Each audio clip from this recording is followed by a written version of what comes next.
ಮಗ ಎಂದು ಹೇಳಿದ್ದಾರೆ. ಪೂಜಿಸುವುದಕ್ಕೆ ಅವಕಾಶವನ್ನು ಕೊಡು ಎಂದಾಗ ನನ್ನ ಮೇಲೆ ಎರೆಯುವುದಕ್ಕೆ ಬಂದಿದ್ದಾನಲ್ಲ. ನನ್ನ ವರ್ತನೆ ವಿರೋಧವಾಯಿತೇ ಇವನಿಗೆ? ಸುಳ್ಳುಗಾರ. ಅವ ಸತ್ರು ಬಿಡಬಾರದು. ಸೆರೆಮನೆಯಲ್ಲಿ ಇಟ್ಟುಕೊಂಡು ಕೊಳೆತು ಕೊಳೆತು ಸಾಯಬೇಕು.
ಉದ್ದೇಶದಿಂದ ನಿರೀಕ್ಷೆಯಿಂದ ನಾನು ಬಂದದ್ದಾದರೆ ಇದು ನನ್ನಮ್ಮ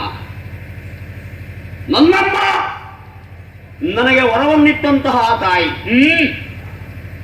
ಯಾಗವನ್ನು ಮಾಡಿ ಆ ಮುಖಾಂತರ ನಿನ್ನನ್ನೇ ಮೆಚ್ಚಿಸಿ ಬೇಕಾದಂತಹ ವರವನ್ನು ಪಡೆದವ ನಾನು. ಅಮ್ಮ, ಅಂದು ತಥಾಸ್ತು ಒಂದೇ. ನನ್ನ ಉದ್ದೇಶ ಏನು? ಯಾಕಾಗಿ ವರವನ್ನು ಪಡೆದಿದ್ದೇನೆ, ಯಾಕಾಗಿ ನಿನ್ನನ್ನು ನಾನು ಪ್ರತ್ಯಕ್ಷೀಕರಿಸಿದ್ದೇನೆ ಎಂಬಂತಹ ವಿಚಾರವನ್ನು ಪ್ರತ್ಯಕ್ಷ ಆಗುವುದಕ್ಕೆ ಮೊದಲೇ ನೀನು ತಿಳಿದವಳು, ಅಷ್ಟು ನನಗೆ ಗೊತ್ತು.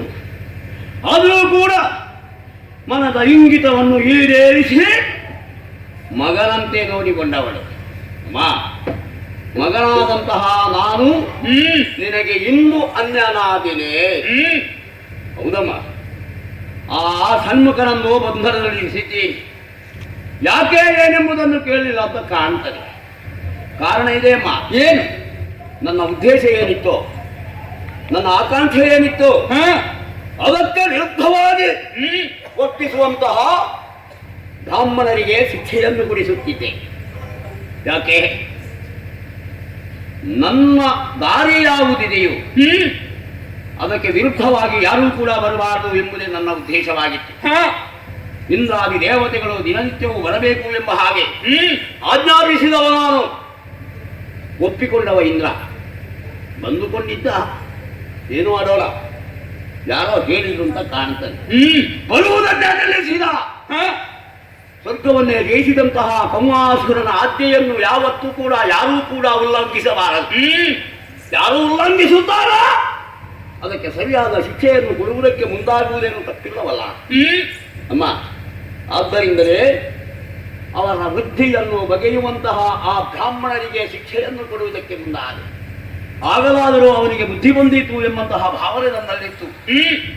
ಆದರೆ ಏನು ಮಾಡೋಣ, ಅವ ಬರಲಿಲ್ಲ. ಬದಲಾಗಿ ಸನ್ಮುಖ ಬಂದ. ವಿಷಯವನ್ನು ನಿಮ್ಮಲ್ಲಿ ಹೇಳಿದ ಹಾಗೆ ಸ್ಪಷ್ಟವಾಗಿ ಹೇಳಿದ್ದೀನಿ.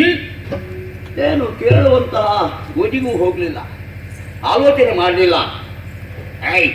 ನಿನ್ನನ್ನು ಶಿಕ್ಷಿಸುವುದಕ್ಕೂ ಅಧಿಕಾರ ಇದೆ ಎಂಬಂತಹ ಭಾವನೆಯನ್ನು ನನ್ನ ಮುಂದೆ ವ್ಯಕ್ತಪಡಿಸಿದಾಗ ನಾನೇನು ಸಾಮಾನ್ಯನೇ. ಇಂದ್ರನ ಅಳಿಯನಾದಂತಹ ಆತ ಇಂದ್ರನನ್ನೇ ಆಳುವಂತಹವರೆಗೆ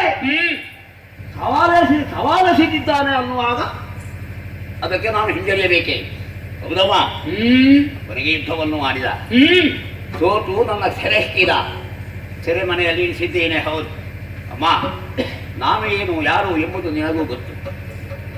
ದಾನವರು ಅವರ ಸ್ವಭಾವ ಏನು, ದೇವತೆಗಳು ಅವರ ನಡತೆ ಏನು ಎಂಬುದನ್ನು ತಿಳಿಯಪಡಿಸುವ ಅಗತ್ಯ ಇಲ್ಲವಲ್ಲ. ಹುಲಿ ಯಾವತ್ತೂ ಹುಲ್ಲು ಮೇಯುವುದಿಲ್ಲಪ್ಪ. ದನ ಯಾವತ್ತೂ ಮಾಂಸ ತಿನ್ನುವುದಿಲ್ಲ. ನಾನು ಹುಲಿ ಜಾತಿಯವ, ಮಾಂಸವನ್ನೇ ನಲ್ಲುವವ. ಆಲೋಚನೆ ಮಾಡಬೇಕಿತ್ತಮ್ಮ. ಯಾಕಮ್ಮ ನೀವು ಕಾರ್ಯವನ್ನು ಹೇಳಿ ತಿಳಿದುಕೊಂಡು ಬಂದಿರಲ್ಲ? ನೀನು ಮಾಡಿದ್ದೇನು?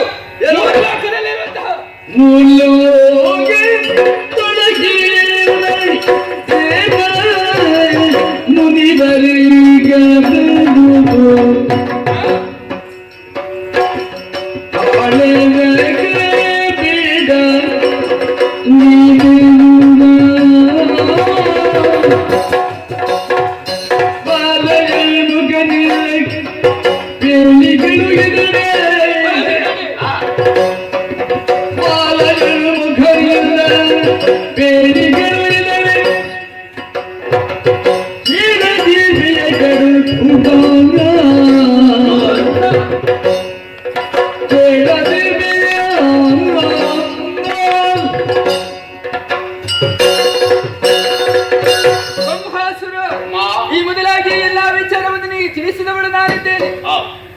ದೇವಾದಿ ದೇವತೆಗಳಿಗೆ ಹಿಂಸೆಯನ್ನು ಕೊಡಬಾರದು, ಯಾಗ ಯಜ್ಞಗಳನ್ನು ಮಾಡುವಂತಹ ಋಷಿಮುನಿಗಳನ್ನು ಪೀಡಿಸಬಾರದು ಎನ್ನುವ ಹಾಗೆ, ಪಂಚಮಹಾಪಾತಗಳನ್ನೇ ಎಸಗಬಾರದು ಎನ್ನುವ ಹಾಗೆ ಸಾರಿ ಹೇಳಿದವಳು ನಾನಿದ್ದೇನೆ. ಅದೇ ರೀತಿ ಮಗನಾದಂತಹ ಷಣ್ಮುಖನಲ್ಲಿ ನೀವು ಹೇಳಿ ಕಳುಹಿಸಿಕೊಟ್ಟೆ ಎಂದಾದ್ರೆ ಅವನ ಮಾತನ್ನು ಧಿಕ್ಕರಿಸಿದೆ. ಮಾತ್ರವಲ್ಲ, ಅವನನ್ನು ದಂಡಿಸುವುದಕ್ಕೆ ಮುಂದಾಗಿದ್ದೀಯ. ಈ ಅನ್ಯಾಯವನ್ನು ವಿಚಾರಿಸುವುದಕ್ಕೆ ಬಂದಿದ್ದೇನೆ. ಯಾಕೆ ಹೀಗೆ ಮಾಡಿದ್ದೇನೆ?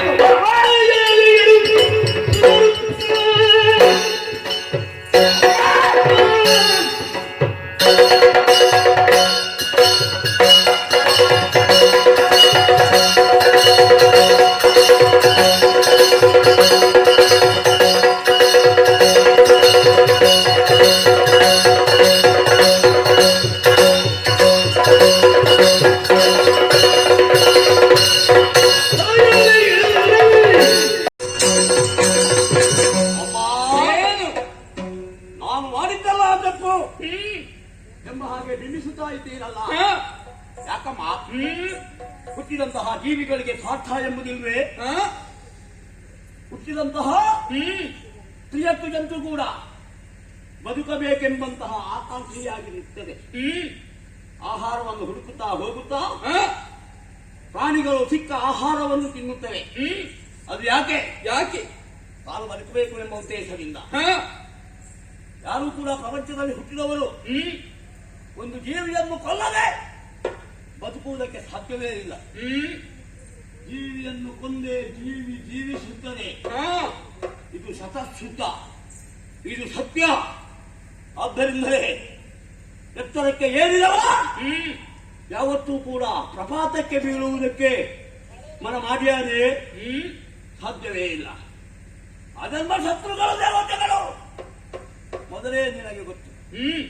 ಹೊರ ಕೊಡುವಾಗಲೇ ಆಲೋಚನೆ ಮಾಡಬೇಕು. ಅದನ್ನು ನೀನು ಮಾಡಲಿಲ್ಲ. ಆದರೆ ನಮ್ಮ ಸ್ವಭಾವ ಏನು? ಅದನ್ನು ಬಿಟ್ಟು ಹೋಗುವುದಕ್ಕೆ ಸಾಧ್ಯವೇ ಇಲ್ಲ.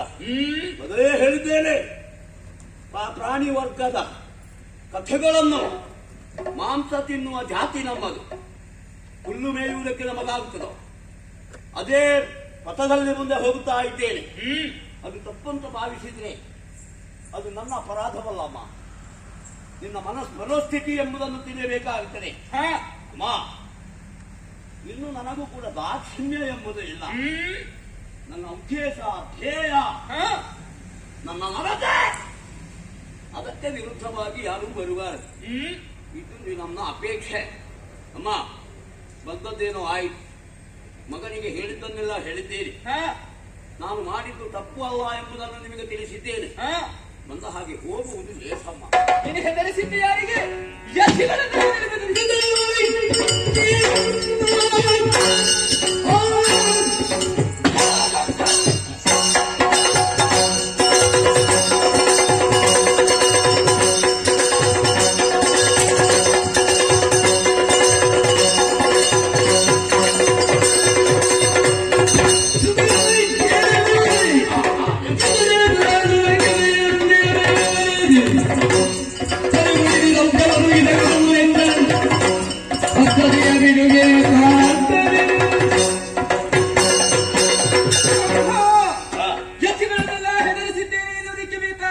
ನನ್ನ ಮುಂಭಾಗದಲ್ಲಿ ಅಂತಹ ಪರಾಕ್ರಮವನ್ನು ಪ್ರಕಟಪಡಿಸುವುದಕ್ಕೆ ಮುಂದಾದೆ ಎಂದಾದರೆ ಅಂತಹ ಯಜ್ಞಗಳಿಗೆ ಸಾಧು ಸಜ್ಜನರಿಗೆ ಅಭಯವನ್ನು ಕೊಟ್ಟವಳಿದ್ದೇನೆ.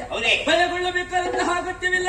ನಿಮಗೆ ಕಷ್ಟವನ್ನು ಕೊಡುತ್ತಿರುವವರನ್ನೆಲ್ಲ ಕುಟ್ಟಿಗೆಡ ಹೋಗ್ತೇನೆ ಎನ್ನುವ ಹಾಗೆ ಅದಕ್ಕಾಗಿ ಮುಂದೆ ಬಂದಿದ್ದೇನೆ. ನನ್ನಲ್ಲಿ ಪ್ರದರ್ಶಿಸುವುದಕ್ಕೆ ಮುಂದಾದೆ ಎಂದಾದರೆ ನಿನ್ನ ಶಿರವನ್ನು ಚಂಡೆ